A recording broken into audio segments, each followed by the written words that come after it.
Hello everyone, this is Killenberg. Today I'm going to be reviewing A Nightmare on Elm Street 5, The Dream Child. I usually don't talk about the intros to movies, but I really like this one. I like how the credits and the subtitle look like chalk. Now Alice gets in the shower. She ends up having a nightmare that she's Amanda Krueger, and she gets attacked by some mental patients.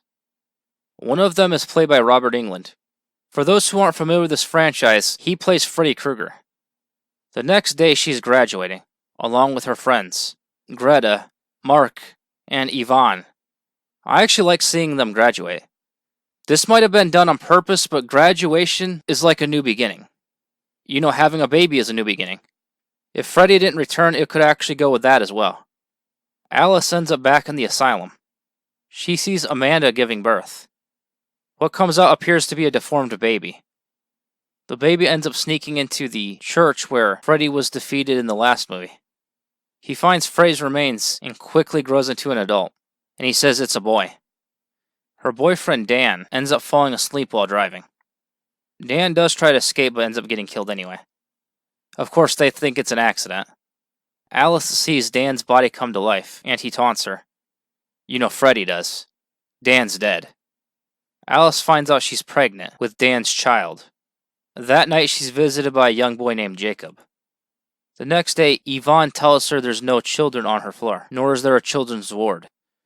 Alice tells her friends more about Freddy and his lineage. Yvonne refuses to listen, but Mark and Greta are supportive.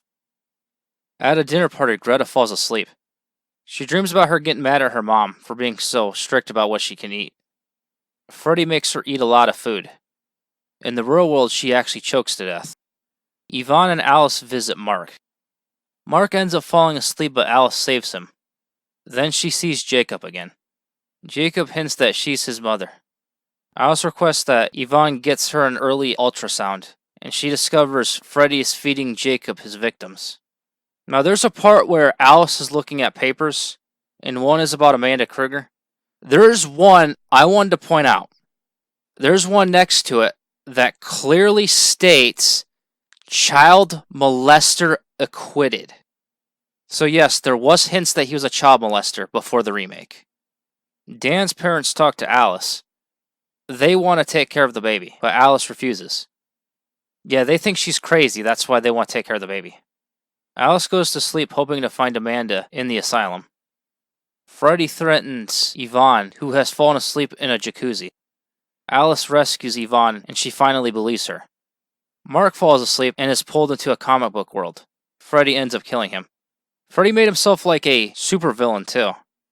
I also like how he made the color disappear before killing him. Alice goes to sleep to save her son. She is led into a maze. Yvonne finds Amanda's remains. Jacob ends up destroying Freddy with the same powers Freddy gave him. Freddy's infant form is absorbed by Amanda. Jacob turns back into a baby and Alice picks him up. He then disappears. Several months later, Jacob is now born, and they're at a picnic. The ones who are there are his mother, grandfather, and Yvonne. But nearby, some children are jumping rope and singing Freddy's rhyme. That's the end. Now this one, I don't think it's as good as the first four, but I don't think it's like horrible either. I also liked how they used the concept of unborn babies being able to dream. For those that don't know, that is an actual belief. Alright, I hope you enjoyed my review of A Nightmare on Elm Street 5, The Dream Child.